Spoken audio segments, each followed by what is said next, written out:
Well, welcome everyone to Views with Hughes with Jennifer News, the Anti-Establishment Thanksgiving, pre-Thanksgiving special. This is Jerome Hughes. So we got a few things to talk about tonight as far as pop culture wise and one current event. Before we begin, I just want to let you all know that I was planning for the Thanksgiving clapbacks and everything tonight, but unfortunately, it's a little too early for that. So I may have to do another live stream later on this week and stuff when it's like actually nearing Thanksgiving, possibly tomorrow, or maybe even Thursday morning or so. So haven't really decided on that yet because I mean this has been a last minute update where there's not many online posts on social media and stuff about the whole Thanksgiving clapback. All right, I did that last year. A lot of you enjoyed that. Um, yeah, I decided to go ahead and do it again this year. So yeah. Also, I guess we can go ahead and discuss what we're going to talk about. So going to talk about Dave Filoni now being named Chief Creative Officer over Lucasfilm. Okay, I'll get into more detail about that. What would that mean for John Favreau as well as the future of Lucasfilm, even Kathleen Kennedy? Okay, then there's also the updates for the Fantastic Four movie where Silver Surfer is going to be female. Gonna really talk about that. And then there's also the announcement of the next Karate Kid movie and everything, where Ralph Macchio and Jackie Chan, both who are from different versions of the Karate Kid movies and stuff, making that announcement. And then, like for the current events, got Susan Sarandon being canceled. All right. So just go ahead and share this video on this live stream far wide. Okay. Wait for some more people to get in here, and I'll step away right quick.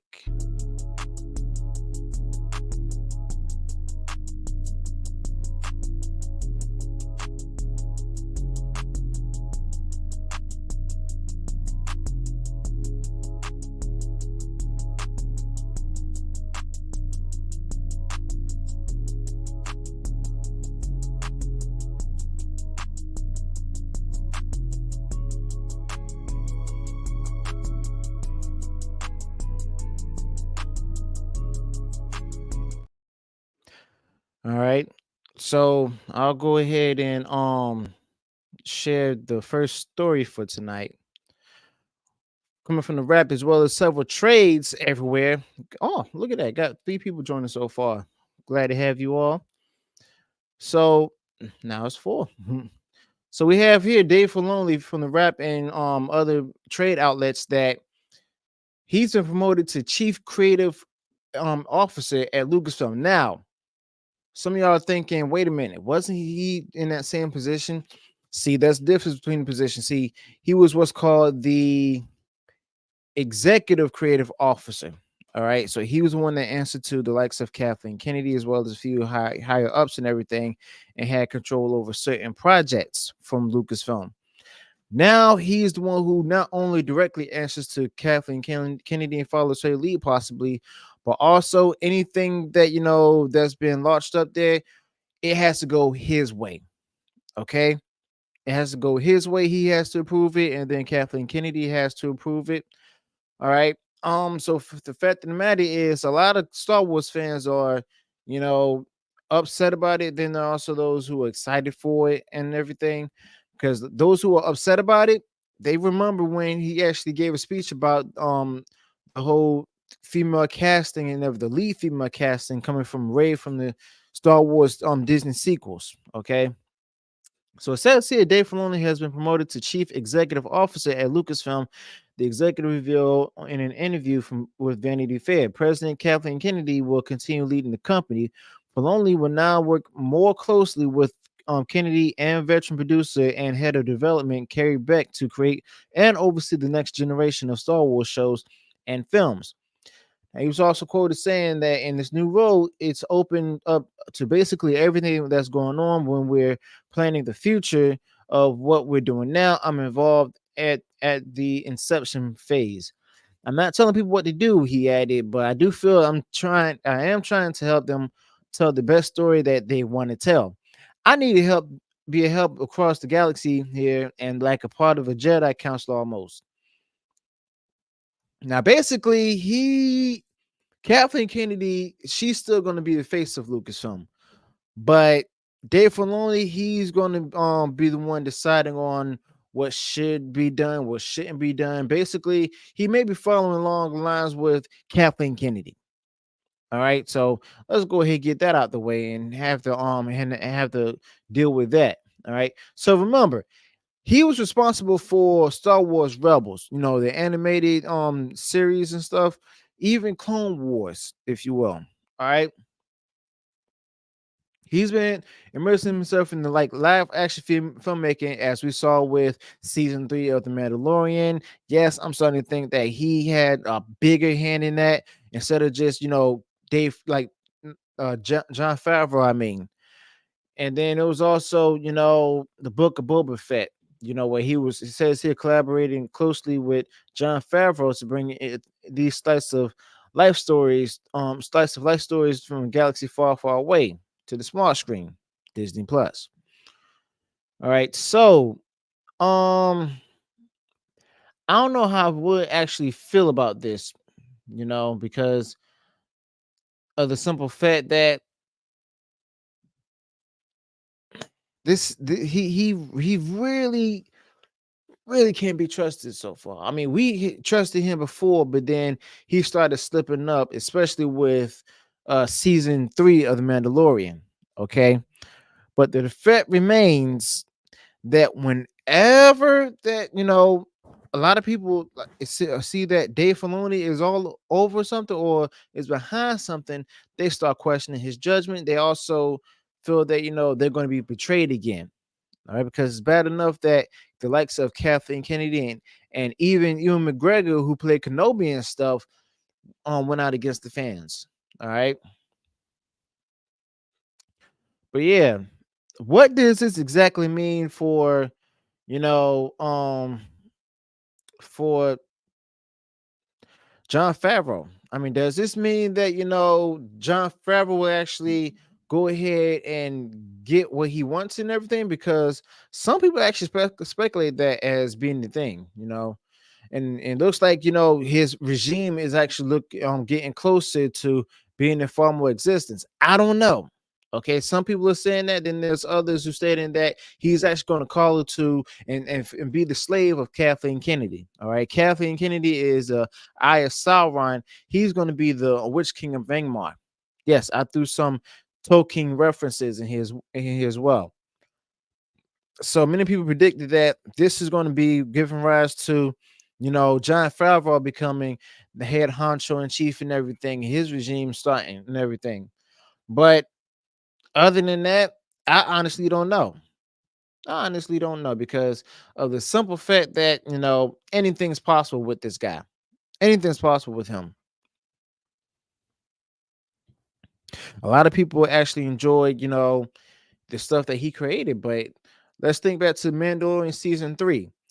It had a drop in viewership going throughout the season, especially with the I think it was episode 7 where heavy infantry was killed, and that character was supposed to be based on John Favreau.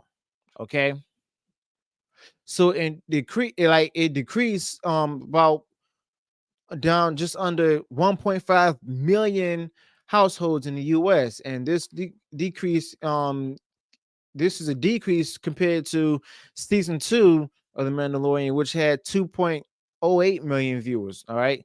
So it basically had a 14.3 decrease in viewership. You know, the third episode, that's where they started losing like a good number in viewership, like 25%. And then there was also the sixth episode also had a decline in viewership. And then for the finale, it was much lower of viewers than the season premiere. All right, so throughout the season, there's been less people watching and watching.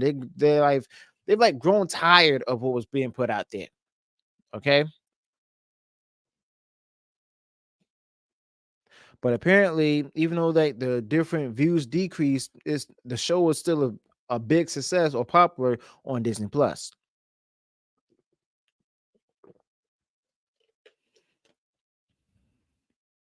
Not only do you have Mandalorian season 3, but you also had Ahsoka, or as I call it, a choker. Okay, so Brownie in the comics stated before, like back in like early this month, that Ahsoka, the finale viewership data claims it lost nearly a third of its audience, which is down to over 40% compared to the Mandalorian season 3 finale. Okay, so viewership data that was released for Dave Filoni's Ahsoka series reveals that the show lost nearly a third of its audience since its premiere episode. Even I knew that was going to happen. Samba TV shared that the series on finale only drew in less than a million, which was like 863,000 US households over a 6-day period following this release. People just don't this kind of stuff. Like there's people out there who really hated Ahsoka. Some out there like, Rebels, but they hated Ahsoka. I mean, let's just be honest about it, because it's simple fact that the story didn't carry well. Not to mention with the fact that the audiences also saw a few moments with a face palm with the the lines of the characters were speaking and everything that wasn't strong enough and it wasn't convincing enough. You know, I mean, I'll be honest with you. I enjoyed Rosario Dawson as Ahsoka from the one episode in season 2 of The Mandalorian, as well as the one episode of Book of Boba Fett. Okay, but the fact of the matter is, the writers didn't get it right. Dave Filoni didn't get it right because it doesn't match the vision that George Lucas had. It's as simple as that. You know, but they just made him chief creative officer at Lucasfilm, and yet his shows has not been really successful. Where the people will go back and rewatch the episodes.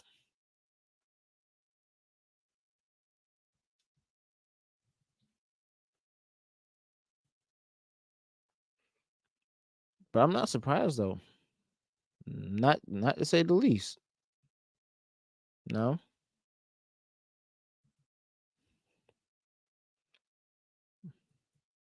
But there has indeed been a rumor about, something happening in Lucasfilm as well, where emails will be dropped and, I didn't mean have shared there. Emails will be dropped if Kathleen Kennedy is not gone from Lucasfilm.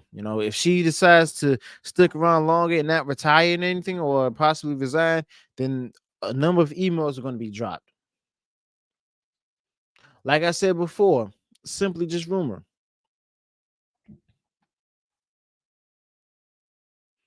Actually looking her for Kathleen Kennedy to leave by 2024. Otherwise, they're going to drop those emails. What's going to be featured in the emails? Not possibly not much. I mean, like I said, it's just a speculated rumor. Okay.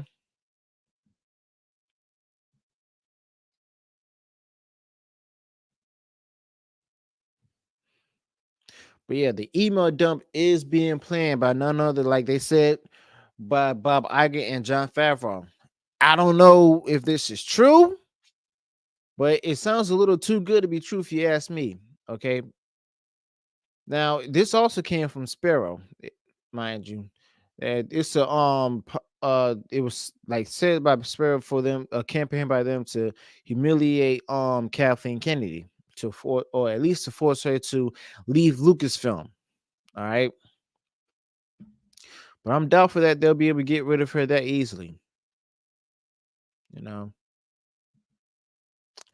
Speaking of female leads, how y'all feel about, the next Silver Surfer being a female? Constant Book News, as well as other outlets out there, reported that the Fantastic Four movie Galactus has a female Silver Surfer. Now, hang on. In the comics, as well as the animated series of the Silver Surfer, Galactus did have his own there. I've forgotten Herald. Right. This time they're looking to have a female herald. where it says here that for the upcoming Fantastic Four movie, for the rumors will be Frankie Ray Nova. Okay, so some people say that Frankie may be the next herald as Nova, but how you going to skip her and skip the actual Silver Surfer, who is also known as Norman Rad? Okay, that's something I don't understand.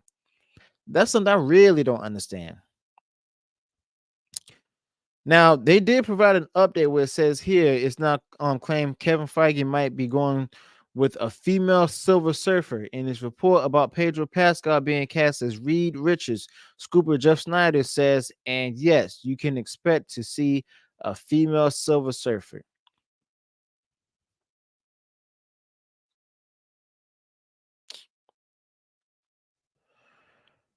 Ugh. It's like they didn't learn before. But it's not clear. Remember, it's just a rumor. So far, this is just a rumor. You know, are they talking about an actual female Silver Surfer who's silver but with breasts, or is it Frankie Ray? Who knows? Who knows? But the fact of the matter is that you're gonna upset a lot of fans and stuff if you decide to go with someone that's not Norman Rad and everything. Make up a character and give it a different name. But if you go with Frankie Ray, I mean, not sure what you're trying to do right there, but if this is another ESG or DEI initiative, then prepare for this film to be a flop.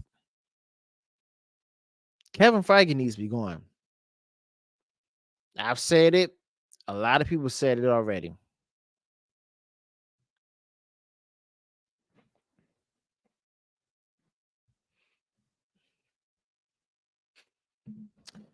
So it says here, could it be a female Silver Surfer? Now, it could very well be possible that Kevin Feige plans on gender swapping the Silver Surfer on another Herald, but using Frankie Ray Nova seems more likely. Now, update for that, it says, according to new info from Snyder, Frankie Ray Nova is not happening. Also, not to be confused with the Nova Corps from the Guardians of the Galaxy movies or Richard Rider Nova. Frankie Nova isn't a Nova, but seems to be used. Yeah, we all knew that.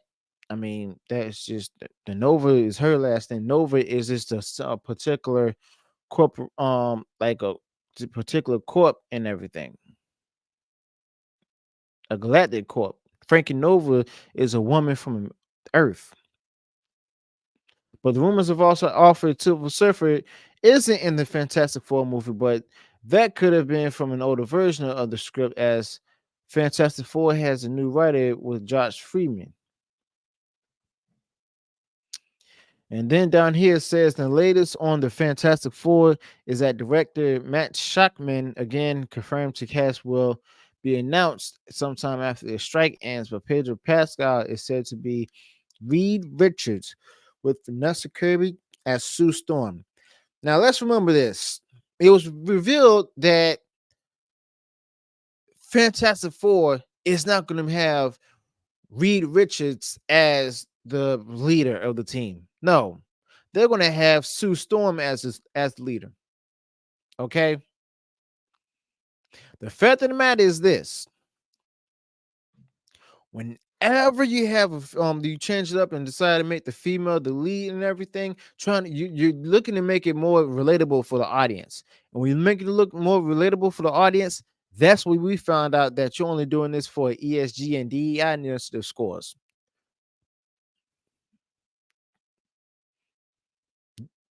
I'm calling it. This movie's gonna flop. Haven't heard much details from it, but I got enough information to know that this movie is definitely going to be a flop.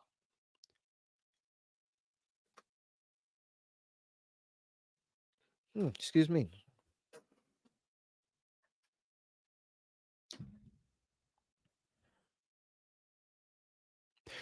I gave up on Marvel, the MCU, a long time ago, especially with the time where the phase 4 of the MCU has started. It's gotten so bad that it's come to the point where I'm not even sure if I want to watch the classic stuff. And I'm also wondering, Like the rumors about Tony Stark coming back as well, not Tony Stark, Robert Downey Jr. coming back as Tony Stark and Iron Man. I'm not even sure if they're true. I mean, it's wishful thinking. I love to see him back as Iron Man, but I'm doubtful because I guarantee you it may be a way of trying to get it to get introduce people to Ironheart. You know, I mean that's my guess. Happening in the comics, I guarantee it's gonna happen on the show as well. But the fact of the matter is, like, I really hope that he's coming back as a way of reprising the role of Iron Man because and it's like since they got all the scrolls and everything, it's a good idea to say that in Avengers Endgame they had it. It was actually a scroll that was killed, not Tony Stark. Okay, but I could be wrong. Let me know if you agree with that. Or if you see that as a possibility, because I guarantee you they're just going to have him up there to destroy him even further.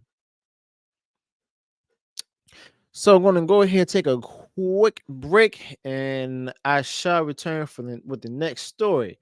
Next story is going to be about Sony's announcement of the Karate Kid, and then Susan Sarandon being canceled. What is it exactly that she said this time? All these things when I return.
All right. Now, gonna go ahead and talk about something that a lot of people didn't want. Something people like a number of people were either want or a lot of people didn't even ask for, didn't want.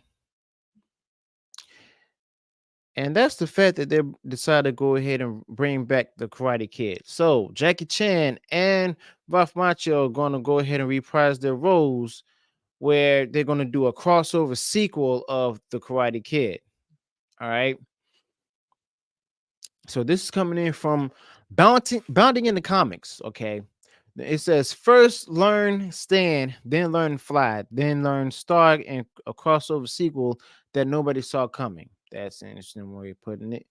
It says here to the surprise of both fans and general audiences alike, Sony has announced that not only have they greenlit a new cinematic take on the Karate Kid, but it will also feature the first official meeting between the franchise's original and reboot storylines. How in the world they're going to pull this off? What exactly is their plan? Because we've just seen that the last season of Cobra Kai is on, is up, and you know, is this something else that people ask for? Will they be interested in it? Because Ralph Macchio, he is basically the good guy. So who are they? Like this is an announcement for them for a casting call. You know, someone that's youth and everything, looking to play the next Karate Kid. Haven't even heard anything about Hilary Swank either. And she was in the last Karate Kid movie. I'm talking about the one from the original storyline. You know, doubtful that she will be. Now, the last time I saw that movie, I was a kid. I hated it. It was whack, but I'm getting off subject. Sorry. So they're making a reboot of the movie with some reboot storylines, okay? With the original and the reboot version of it with Jaden Smith and Jackie Chan. Says here news of Karate Kid's return to the silver screen was first announced on November 21st, courtesy of a brief studio video message updated to Sony's official YouTube channel. Let's see if we can take a look. Watch this. Hi, everyone. We've got big news. We're starring in a new Karate Kid movie together. That's big news. But we even have bigger news. Bigger than that? We're looking for next Karate Kid. That's right. The global search for the star of our new film starts right now. So let's wax on, wax off, everybody. You mean check it on, check it off, hang it up? Maybe the new Karate Kid will have to do it all. I'm excited. You excited? I'm very, very excited. Let's do it. Learn more about this new role. Submit your audition video.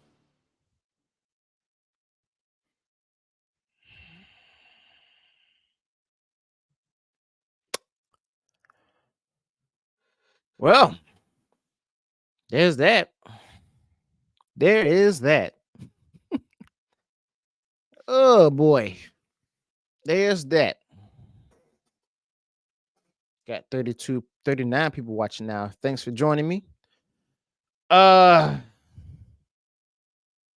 they revealed that they're doing a new Karate Kid movie together. However, while further details regarding the production are still heavily under wraps, including whether or not it will directly reference or even feature cameos from either the Karate Kid for 2010 star Jaden Smith or the cast of Cobra Kai, Chan had a one big even bigger news to share with fans. Where it says here, pressed even bigger than the movie announcement by his new co-star, the legendary stuntman, in turn declared that Sony was looking for the next Karate Kid. Okay, so yes, Jackie Chan's a stuntman and an actor. You know, he did all of his stunts in his movies and stuff. Don't believe me? Go ahead and watch everything from Operation Condor, even Who Am I, Rush Hour, all of that. Okay.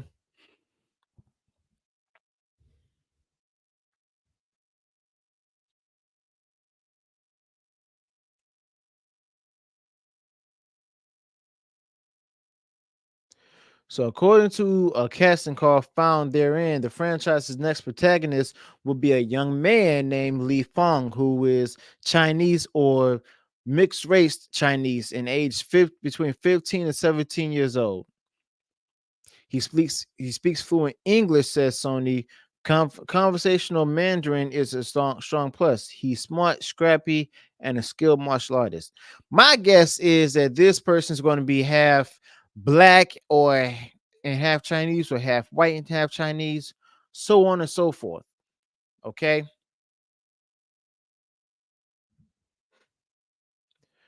But the fact of the matter is that, you know, I'm not too confident about it. You know, I'm not too confident.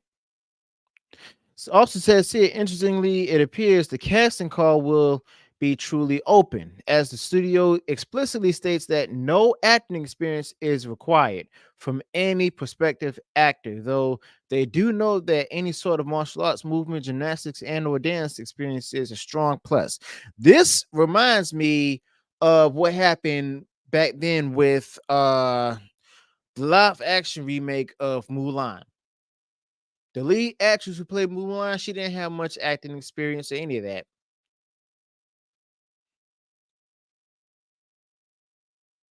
And she was really criticized about that. Like harshly criticized. Now they're looking for people who doesn't really have much or no acting experience now. I mean, I get it and stuff, but make sure you casting the right person and stuff when it comes down to this. Because I don't know. I honestly don't know.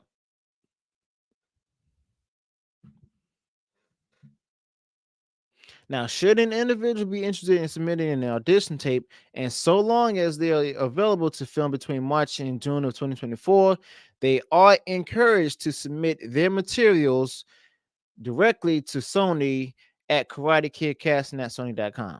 Okay, so they left an email for it, you know.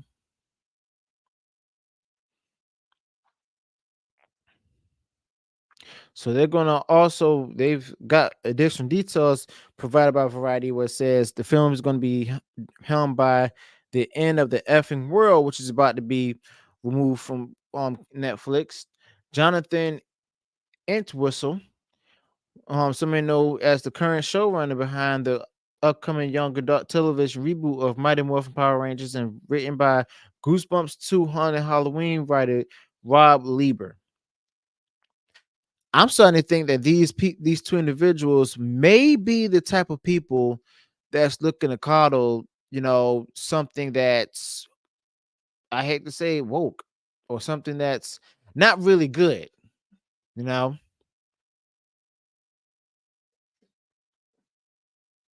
But the fact of the matter is, I mean, this is what they think that people are going to want, that they enjoy. I don't know why, but time's going to tell, and it's going to be revealed.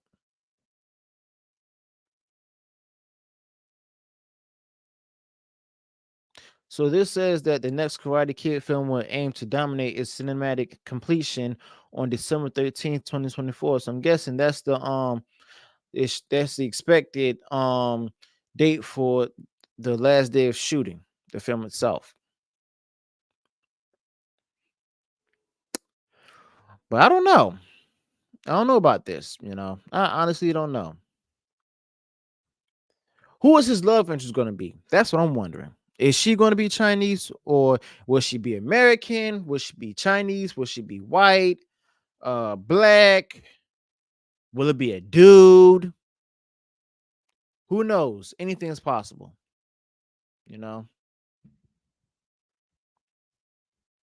That's what I'm wondering. Definitely wondering that right now.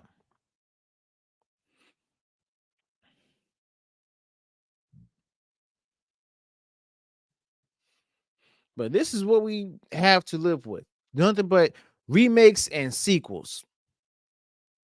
I'll be honest, some of the remakes I like, some of the sequels I like, but it's actually being started to be done to death.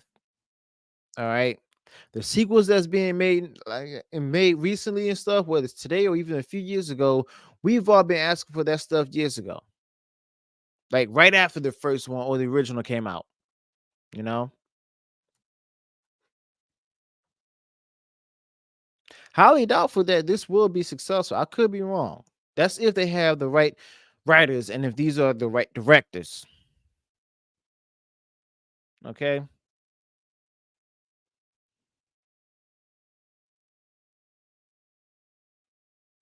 Let me know your thoughts about this in the comments below as well. Because I got a feeling something's not right.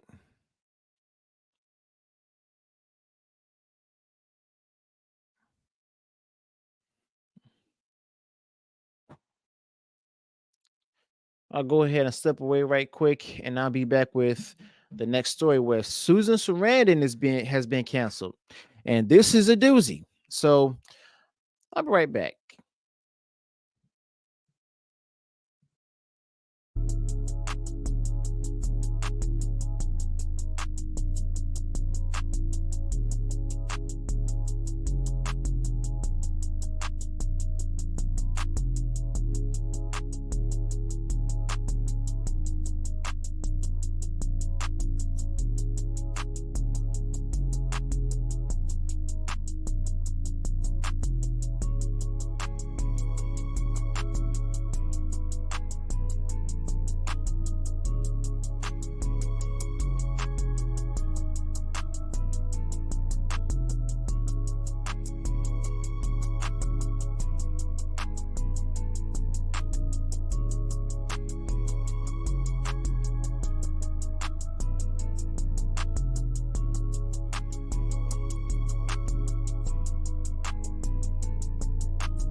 All right.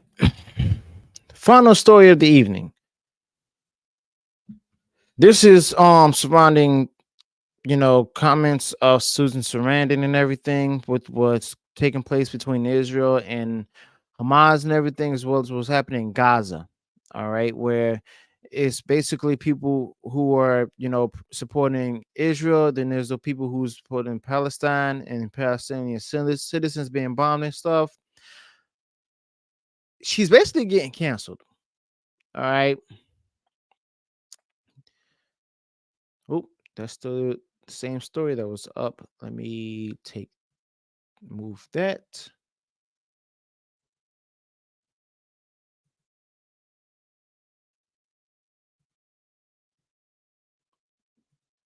All right. So basically, Susan Sarandon, she's been dropped by a talent agency after her anti-Jewish comments. This is coming in from Fox News.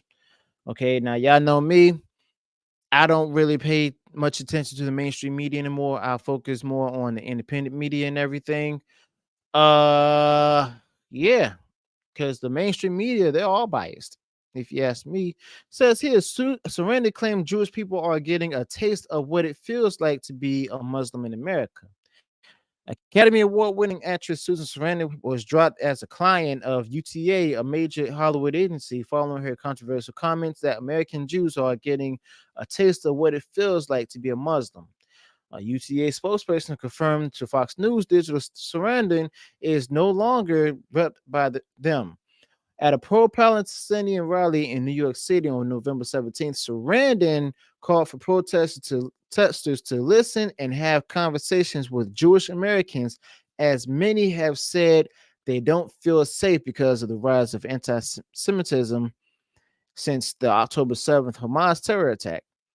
There are a lot of people, and this is her speaking, there are a lot of people that are afraid of being Jewish at this time and getting a taste of what it feels like to be a Muslim in this country, so often subjected to violence, Sarandon said. Her comments received intense backlash, including from Muslim American writer and education activist Azra Namani, hope I pronounced the name right, who wrote a lengthy thread on X about how her parents experienced a life for freedom and opportunity in the United States that they couldn't have experienced living in a Muslim country.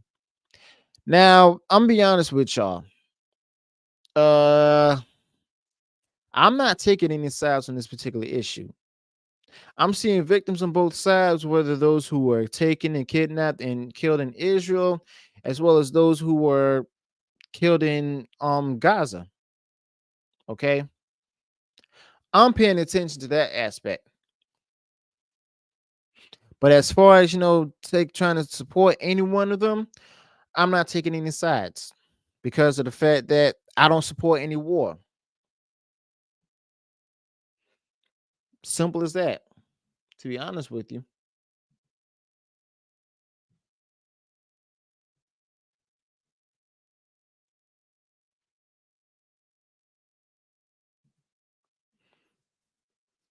Also, just so happens that you know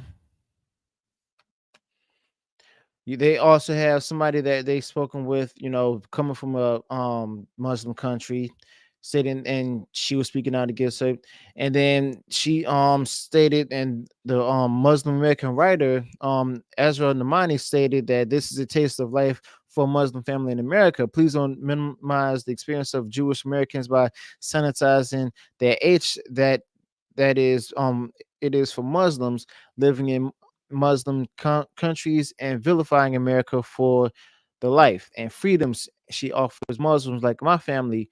Go live like a Muslim woman in a Muslim company, she wrote. So basically, she's telling Susanna, watch what you say about like watch the statements you're making out there, because you have no idea what it was like to be a Muslim woman in a Muslim country. She also went on to say, "You would come back to America and kiss the land beneath your feet." The United States has seen a significant rise in anti-Semitism, particularly on college campuses following the attack against Israel. Hollywood has also been criticized by many A-list actors, TV showrunners, and producers for hesitating to comment on the matter, despite hopping on other political issues. Someone even stated, but somebody who's the morning show star, Juliana Margulis, said that I honestly don't know what they're afraid of losing. I don't know followers. I mean, it's just insane to me. And then she added, "Listen to the last thing I thought in my life that I'd be the one actress speaking out for Jews, but I'm proud to be here, and I hope I inspire other people to come out and talk to and use their voice and use their platform to draw attention to this." Now you got to remember this: those who are going to use a platform, that's their choice. Okay, that's dependent on them. All right.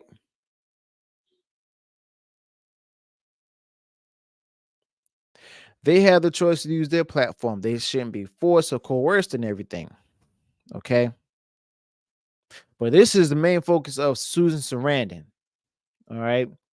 Now remember, Susan Sarandon, she was a Bernie supporter and everything. She's been known to be at different protests related to matters of climate change, as well as basically anything that goes against the status quo. You know, she's further to the left, but she's not Democrat. All right. The fact of the matter is, one major company talent agency dropped her for her comments. Will she apologize? Don't know. I'm doubtful. I'm not going to say she should. These are her comments. These are her words. Um, like I said, I'm not taking any sides when it comes to wars, because both sides have said, like different things about it. Susan Sarandon is simply speaking out about it, and now she's living with the consequences. Will she be able to find an agency, or is she willing to find another agency? Okay. Will anyone be interested in taking her? Don't know.